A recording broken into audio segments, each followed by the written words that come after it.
Hi, I'm Kevin Owocki. In the 4 short years, thank you, that I've lived in Boulder, Colorado, I gotta say, there's something special about this place.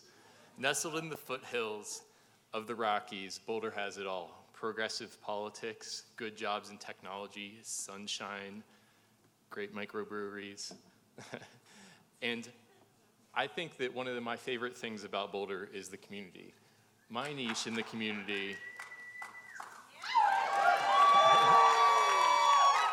has been as an organizer for Boulder Startup Week, which is a 1-week celebration of entrepreneurship and community every May in Colorado. My niche within that niche is running the emerging technology track. I think that there's something transcendent about discovering the deeper forces that are changing society, media, entertainment, and the arts, and uncovering those. And in order to illustrate that, I want to talk about a piece of technology that revolutionized our world. Transmission control protocol and internet protocol is simply the ability for a computer to route information from A to B. And this simple algorithm completely changed our lives over the last 40 years. Think back to where you were 20 years ago in 1997. How did you live?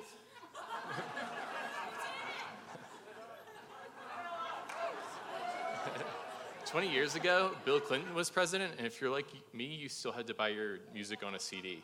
The last 20 years of progress have given us some amazing things, but also some unmitigated disasters. But that's the thing about technology, is that you can only assign value statements to technology in hindsight, and we as humans love to call things either good or bad. Technology is just a means to an end, and it really depends on who is using the technology, how it turns out. And it's with that in mind that I want to talk about Bitcoin.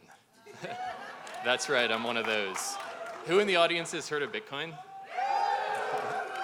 Bitcoin and the blockchain is simply the ability to send money from any computer on the internet to any other computer on the internet. And you might have heard of Bitcoin because of a news article about the price. This chart is out of date, by the way.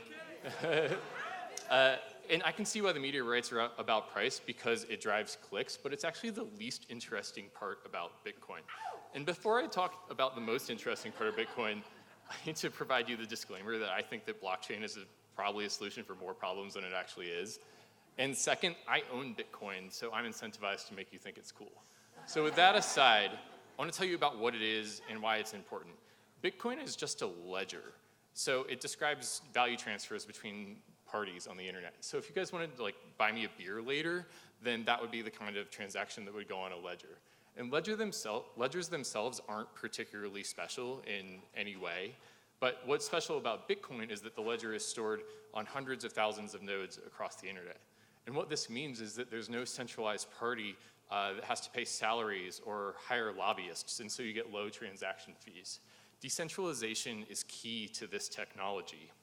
And because this technology is decentralized, if you had, say, an authoritarian government or a police department that's really aggressive about civil asset forfeiture, well, it's too bad for them.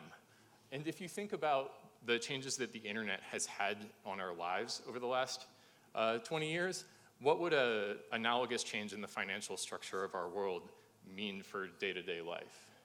And if you accept the premise that as I do, that blockchain is the next TCP/IP or the next internet, what changes would that portend for our world? This is a controversial premise, but a lot of smart people are betting on it. I encourage you guys to think larger than just financial transactions. If you're a Burning Man or a hippie type, what would your reputational ledger look like? If you're a Wall Street type, what would the ledger of investments you've made into your house look like? And what if that was stored in a decentralized way?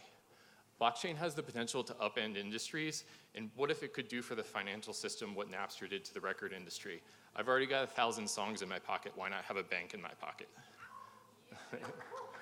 And what if money was not the most scarce resource in our economy these days?